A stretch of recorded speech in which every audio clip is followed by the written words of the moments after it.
25 octobre, on clôture aujourd'hui cette bougie weekly. On va aller voir ce qui s'est passé. Tous nos niveaux ont été explosés à la baisse, hein. On n'a eu aucun reversal. Et c'est là que cette stratégie est sympathique. Ça veut dire que quand on n'a pas d'entrée, on n'a pas d'entrée. On poursuit notre mouvement. Vous voyez qu'on n'a pas réussi à clôturer pour le moment sous cette imbalance. On a quand même pris le bas de la semaine dernière. La bougie actuelle n'est pas clôturée. Pour l'instant, son plus bas a été créé par le plus bas de mercredi. En dessous de nous, comme niveau, nous avons le point médian de cette bougie ici, weekly. Le haut de la mèche évidemment, son point médian et le bas comme on l'a vu en début de semaine. La semaine en cours en H4 avec son ouverture ici, le gap d'ouverture début de semaine et le point de lundi 10h qui reste sur nos graphes toute la semaine.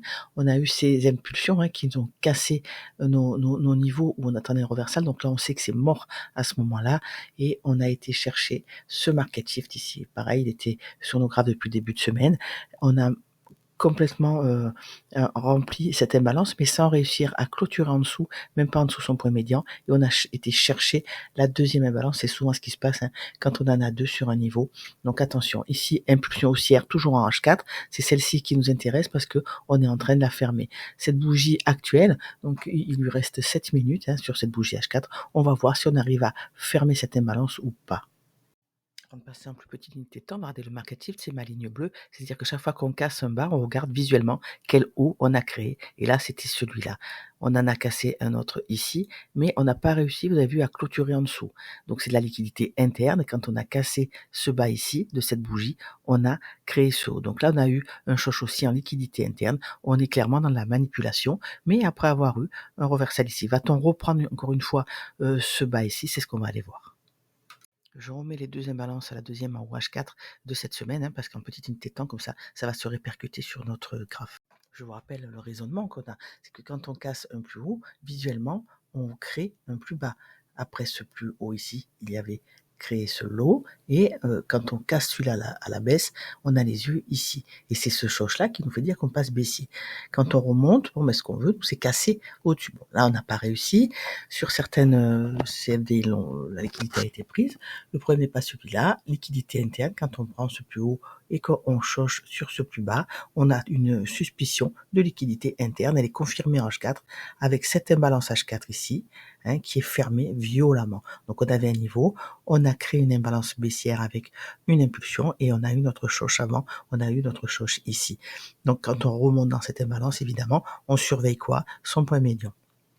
Toute prise de liquidité à la hausse est considérée comme une potentielle turtle swap, même si on attend une confirmation pour rentrer. On n'est pas, chacun trade différemment. On est tous on a tous une aversion au risque différente qui fait que tous les setups ne sont pas faits pour tout le monde. Il y a autant de manières de rentrer que de traders, je vous le rappelle. Donc ici, prise de liquidité. Pourquoi elle est confirmée? Évidemment, quand on choche en dessous, on a les yeux non seulement sur cette liquidité, mais sur les niveaux qu'on avait vus en HTF. Deuxième imbalance, même phénomène, on n'a pas réussi à aller chercher le point médian. On a fait ces equal high, c'était très compliqué, mais néanmoins, on restait baissier.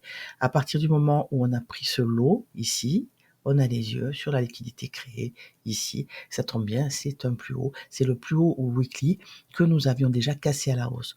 Et on ne s'est pas appuyé dessus. Ça n'a pas servi de support résistance. Au contraire, on l'a cassé à la baisse et on revient s'appuyer dessus pour continuer la baisse. Pourquoi? Vous l'avez vu, on avait ces deux imbalances en dessous. Je reviens pas sur l'analyse. Vous l'avez vu hier, on veut pas clôturer sous le point médian de la deuxième imbalance pour confirmer que c'est bien un retracement qui va nous amener chercher les plus hauts. Ici. Voilà. Donc la journée de hier est ici avec l'Asian, Londres et New York et on a vu qu'on avait ce retracement qui hier H4 a été nous fermer cette imbalance ici ou du moins clôturer au-dessus de son point médian. Donc réaction sur un niveau attendu, H4 qui clôture, attention, on est dans une manipulation. Donc maintenant ce qu'on veut nous c'est confirmer que c'est le bon mouvement. Là on a pris le plus haut, on a fait des équales, on a pris les plus hauts, on a choche baissier. Pourquoi ce choche? Quel est le but de ce choche là? On va aller le voir tout de suite.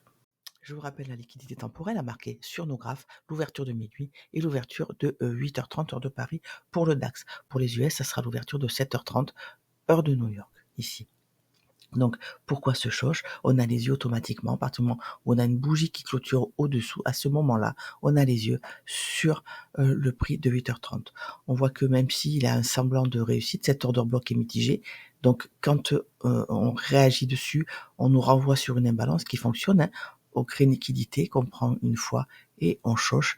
On a évidemment les yeux sur la liquidité qu'on vient de créer. Pourquoi? Parce que cet order block n'est plus valable. Par contre, en dessous de nous, on a créé cette imbalance. C'est une imbalance qui a été créée hors kill zone, donc elle n'est pas très très forte. Elle a juste le mérite d'exister et de faire de cet order block un order block valide.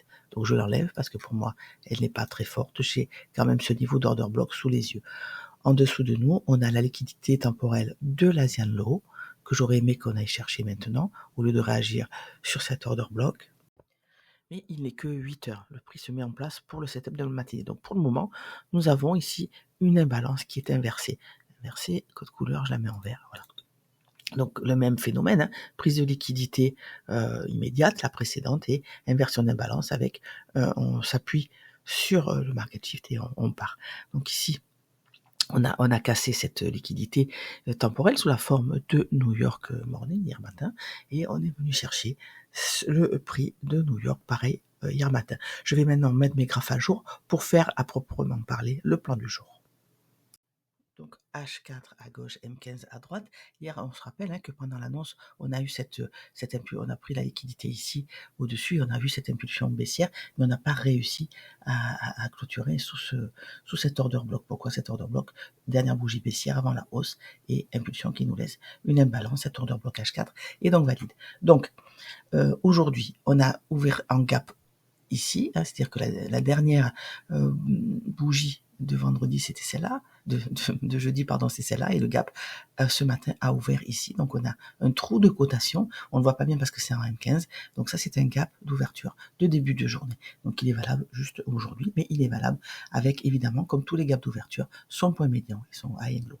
Cette impulsion actuelle-là nous laisse une inversion d'imbalance et on va voir où nous conduit notre prix de 8h30. On a pris donc notre Asian Low ici, on a vu sur quoi on s'était appuyé ici et ce que je voudrais maintenant, c'est confirmer, c'est-à-dire que notre New York là sert vraiment de support et résistance, donc soit qu'on le casse à la hausse, qu'on s'appuie dessus pour monter, soit qu'on arrive à, par exemple, aller chercher, ici on a un volume imbalance, donc on y est déjà, voilà, on a été le chercher, avec cette petite order bloc baissier, il est valide, il nous crée une imbalance, mais ce que je voudrais moi, c'est aller réagir dans ce gap d'ouverture de semaine et que le point médian nous dise s'il est violet ou pas, si notre M15 arrive à clôturer en dessus ou pas.